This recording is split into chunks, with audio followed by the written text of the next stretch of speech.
Previous year math के question जो आने वाले सभी एग्जाम के लिए बहुत ही इम्पोर्टेंट है। आज के हमारा पहला क्वेश्चन देखिए।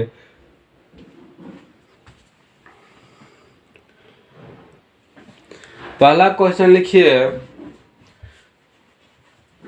पहला क्वेश्चन है, एक पेंटिंग को यदि 5% की छूट के बाद 5225 में बेचा गया तो पेंटिंग का अंकित मूल्य ज्ञात कीजिए। पूछा गया क्वेश्चन है, देखिए कैसे बनाएंगे। दिया हुआ है कि 5% छूट के बाद 5225 में बेचा गया, यानी एसपी दिया हुआ है 5225 और परसेंटेज में छूट दिया है 5%। तो हमेशा विक्रय मूल्य में 5% दिया हुआ, तो सबसे पहले 5% का होल वैल्यू निकालेंगे। 5% का होल वैल्यू 5/100 भिन्न के रूप में लिखा गया। अब भाग दीजिए इसको 20 बार में, ऊपर कुछ नहीं तो एक छूट है तो 20 में से एक को घटा देंगे, 19/20। ये हमारा होल वैल्यू आ गया। विक्रय मूल्य दिया हुआ है क्वेश्चन में 5225। 5225 दिया हुआ है विक्रय मूल्य, हमको निकालना है अंकित मूल्य। तो विक्रय मूल्य में हमेशा होल वैल्यू का उल्टा गुना करते हैं, तो 20/19।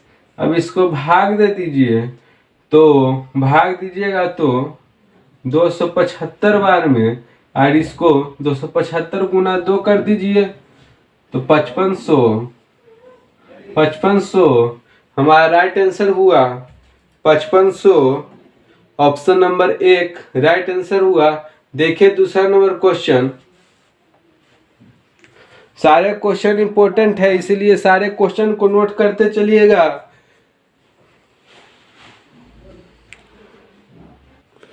दूसरा नंबर क्वेश्चन लिखिए, इंपॉर्टेंट क्वेश्चन। दूसरा नंबर क्वेश्चन दिया हुआ है। दूसरा नंबर क्वेश्चन में माध्यिका ज्ञात कीजिए। तो माध्यिका कैसे निकालेंगे, सबसे पहले इसे अरेंज कर लीजिए। तो 4 4 5 5 हो गया, फिर 6 7 कितने बार है, 3 बार 7 है,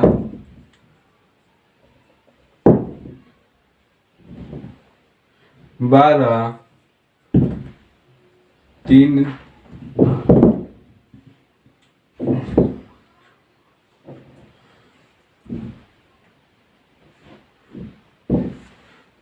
अब इसको हम अरेंज कर लीजिए। कर लिए। क्वेश्चन में पूछ रहा है कि माध्यिका ज्ञात कीजिए। तो माध्यिका ज्ञात करने के लिए पहले नंबर गिन लेंगे कि कितना है। तो 1 2 3 4 5 6 7 8 9 9 है, तो 4 इधर से कॉमन और 4 इधर से हटा लेंगे। बीच वाला जो बचा हुआ वही हमारा माध्यिका आया। तो ऑप्शन नंबर सी हमारा राइट आंसर है। फिर देखिए नेक्स्ट क्वेश्चन।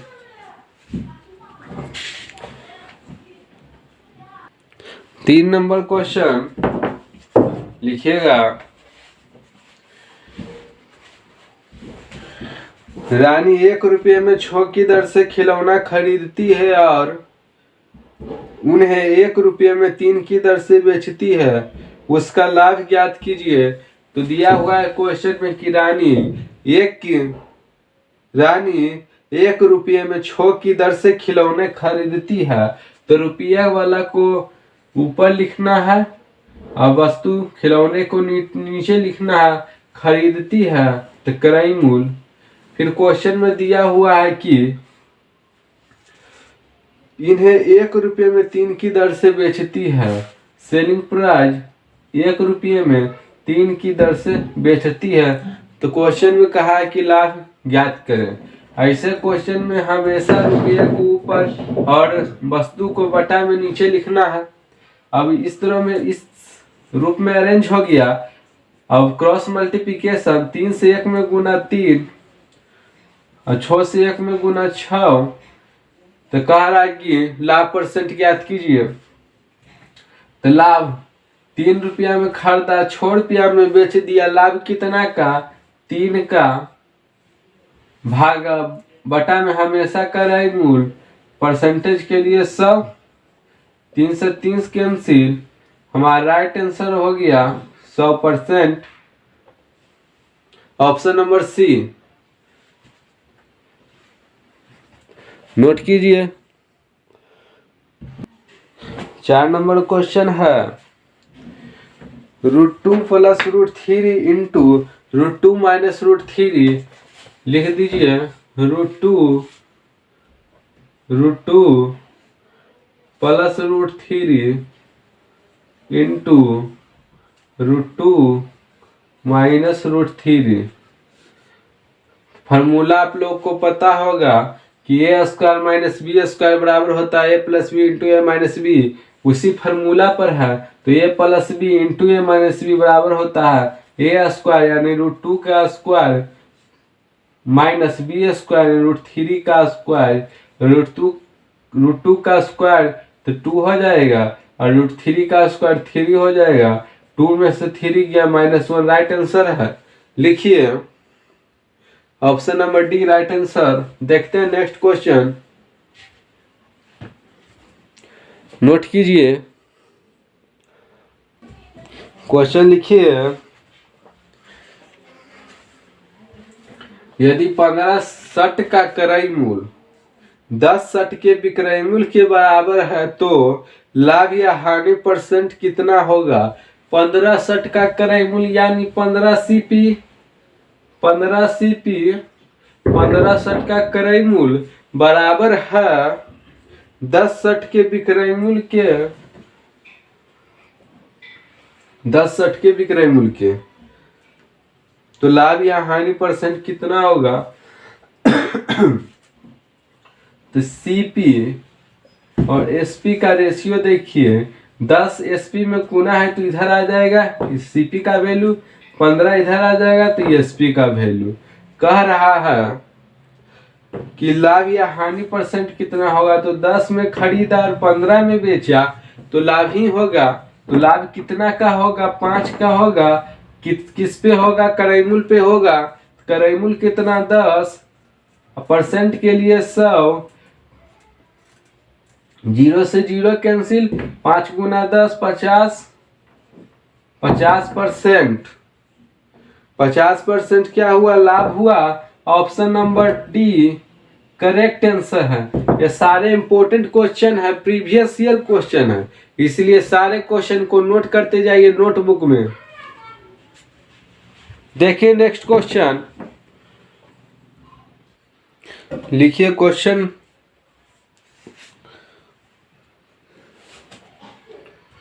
ए किसी कार्य को 25 दिनों में पूरा कर सकता है और बी इसी कार्य को 20 दिनों में पूरा कर सकता है।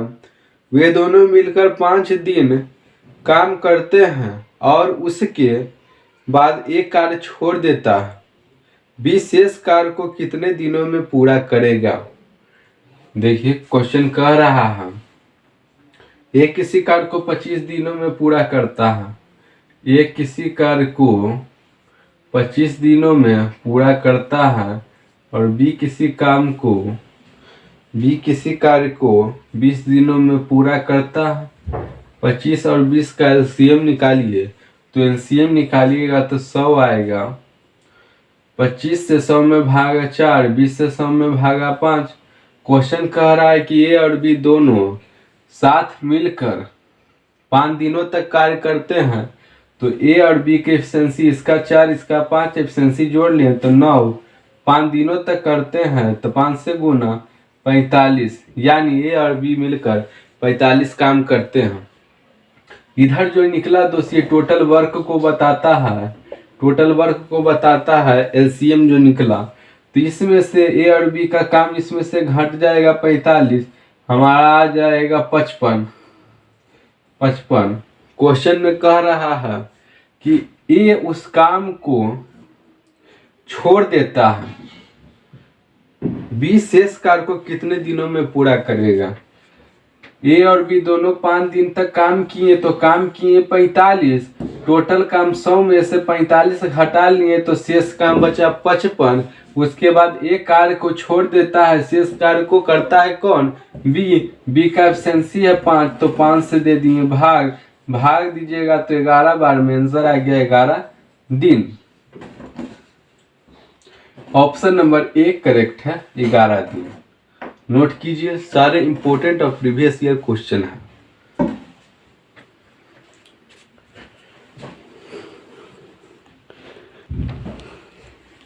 नोट कीजिए नेक्स्ट क्वेश्चन,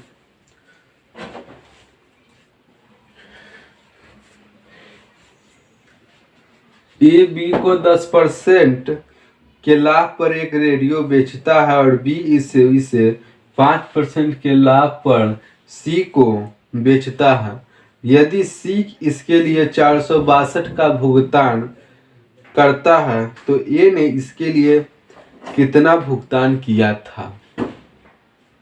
तो परसेंटेज दिया हुआ है 10% के लाभ, तो इसका होल वैल्यू निकालेंगे 10% का।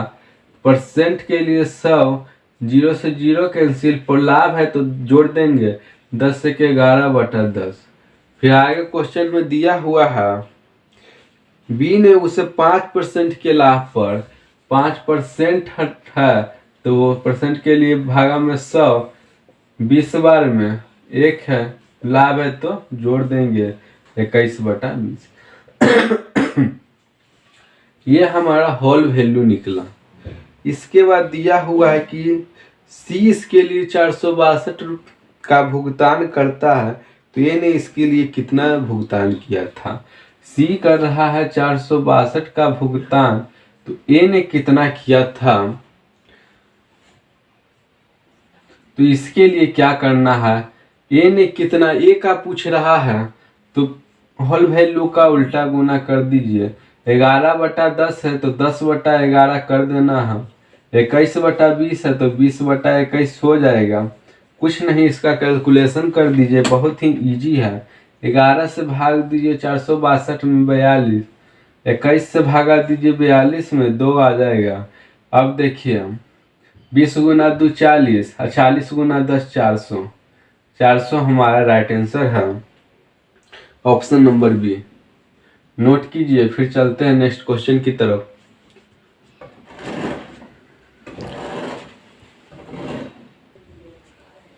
नोट कीजिए, इंपॉर्टेंट क्वेश्चन है,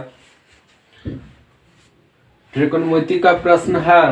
देखिए 1 माइनस साइन 35 डिग्री गुना कॉस 55 डिग्री, कुछ नहीं है यहाँ पर, यानी इंटू गुना का चिन्ह है, कुछ नहीं है, इसका मतलब गुना का चिन्ह है। तो इस तरह का क्वेश्चन देखिए कैसे बनेगा। 1 minus sine 35 degree, cos 55 degree दिया हुआ है, तो कॉस 55 को साइन में चेंज करने के लिए आप लोग जानते हैं कि साइन 90 माइनस थीटा बराबर कॉस थीटा होता है। तो कॉस थीटा दिया हुआ है तो साइन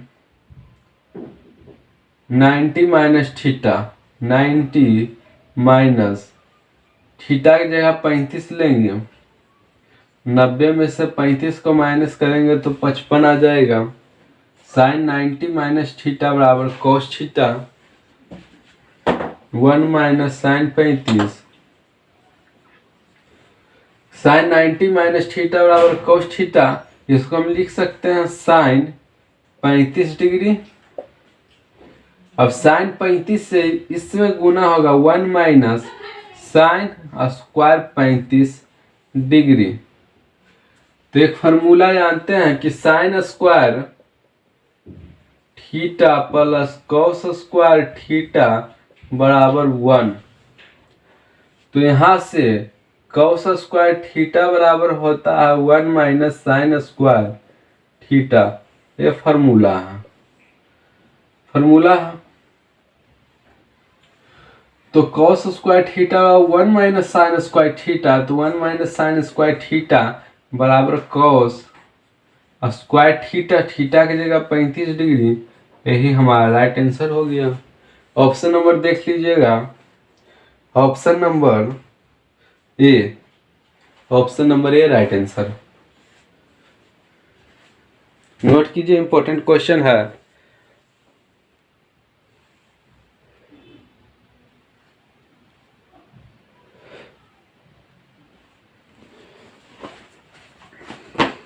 नौ नंबर क्वेश्चन है, पहली 10 विषम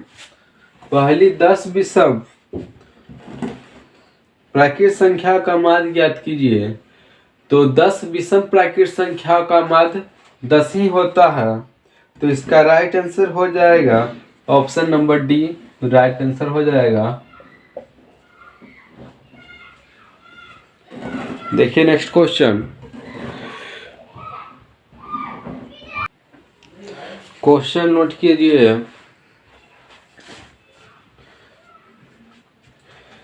निम्नलिखित में से कौन सा द्विघात समीकरण नहीं है।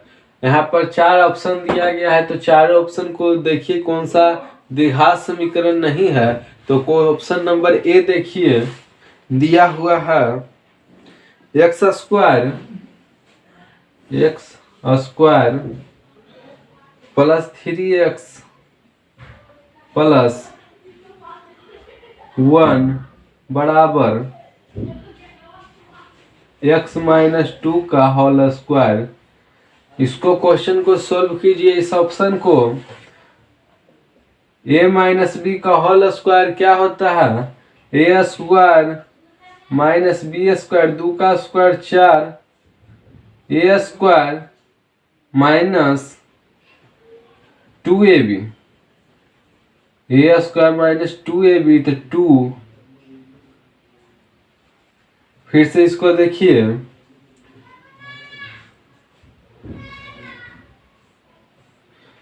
ए स्क्वायर माइनस 2, ए की जगह पर x और बी की जगह पर 2ab प्लस बी स्क्वायर, 2 के स्क्वायर 4, तो x square minus 4x plus 4, इधर दिया हुआ x square plus 3x plus 1। तो एक्स स्क्वायर से एक्स स्क्वायर कैंसिल हो गया, तो यहाँ पर द्विघात समीकरण का रूप आया नहीं आया, तो ऑप्शन नंबर ए हमारा करेक्ट हो जाएगा। नोट कीजिए।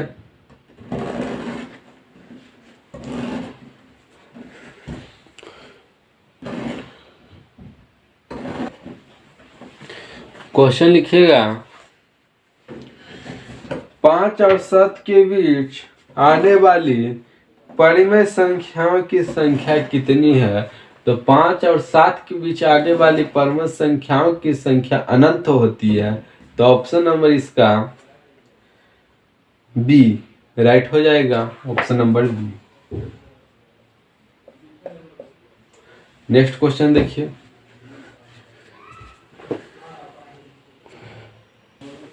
नेक्स्ट क्वेश्चन लिखिएगा, एक टैंक में ए और बी 2 प्रवेश नलिका है, जो इसे क्रमशः 12 घंटे और 16 घंटे में भर सकती है। एक निकासी नलिका सी है, जो 8 घंटे में पूरा टंकी खाली कर सकती है। यदि टैंक खाली होने पर सभी 3 नलिका एक साथ खोली जाती है, तो टैंक को भरने में कितना समय लगेगा। क्वेश्चन दिया हुआ है, एक टैंक में ए और बी 2 प्रवेश नलिका है, ए और बी 2 प्रवेश नलिका है, जो इसे 12 घंटे और 16 घंटे में भर सकती है। ए भरेगा 12 घंटा में, बी भरेगा 16 घंटा में, एक सी है जो इसे 8 घंटों में पूरा टैंक को खाली कर रहा है। यदि टैंक खाली होने पर सभी 3 नलिकाएं एक साथ खोली जाती है, तो टैंक को भरने में कितना समय लगेगा। यदि तीनों, ये ए पॉजिटिव है, पॉजिटिव क्योंकि ये भर रहा है टैंक को, और सी खाली कर रहा है तो निगेटिव। तीनों का एलसीएम देखिए कितना होगा, 12, 16, 8 का एलसीएम देखिए तो 6 बार में 3 से देखिए 3 से नहीं लगेगा, 2 से लगाइए,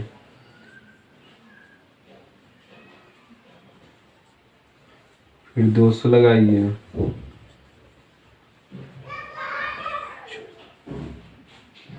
48 इसका एलसीएम हो गया। तो भाग दीजिए 48 में 12 से, तो 4 बार में, 16 से 3 बार में और 8 से तो 6 बार में। कह रहा है कि ये अरबी दोनों भर रहा है टैंक को, दोनों को जोड़ देंगे, 4 और 3 7 हो गया। सी खाली कर रहा है तो सी ऑप्शन सी 7 भर रहा है और खाली कर रहा है सी 6, तो 7 में से 6 घटाएंगे तो 1 आ गया, 1 से इसमें टोटल वर्क में भाग देंगे तो 48 हमारा राइट आंसर है। 48 घंटे में, ऑप्शन नंबर बी, 48 घंटे में पूरा टैंक भर जाएगा। देखिए नेक्स्ट क्वेश्चन।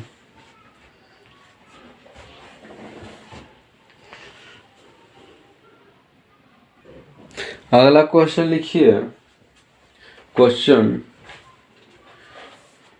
25 परीक्षणों का माध्य 36 है, यदि इसके पहले 13 परीक्षणों का माध्य 32 तथा अंतिम 13 परीक्षणों का माध्य 40 हो तो इसका 13वां परीक्षण क्या होगा। 25 परीक्षणों का माध्य दिया हुआ है 36, 25 परीक्षणों का माध्य दिया हुआ है 36, तो योग निकालने के लिए गुना कर देंगे। 25 गुना 36 कीजिए कितना आता है, तो गुना कर लेंगे इस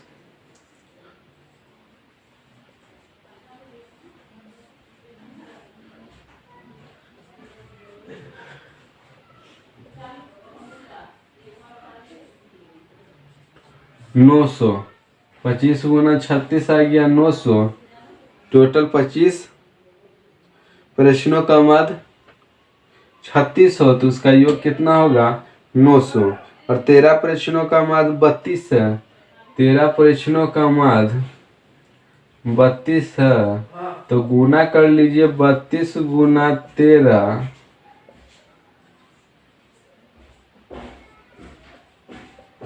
416, फिर दिया हुआ है, फिर 13 परीक्षणों का मास 40 है, तो योग निकालेंगे 13 गुना 40, 520, तो 13 परीक्षण का मास ये और 13 का ये दोनों को ऐड कर लेंगे, 520 और 416, 936, तो 13 परीक्षण 26 परीक्षण का योग निकला 936। कह रहा है क्वेश्चन में 13वां परीक्षण क्या होगा, तो ये 25 परीक्षण का 900 है और ये 936 है, 936 में 900 को घटा दीजिए, आ गया 36, यही 13वां परीक्षण ज्ञात हुआ। तो इसका ऑप्शन नंबर ए राइट है 36।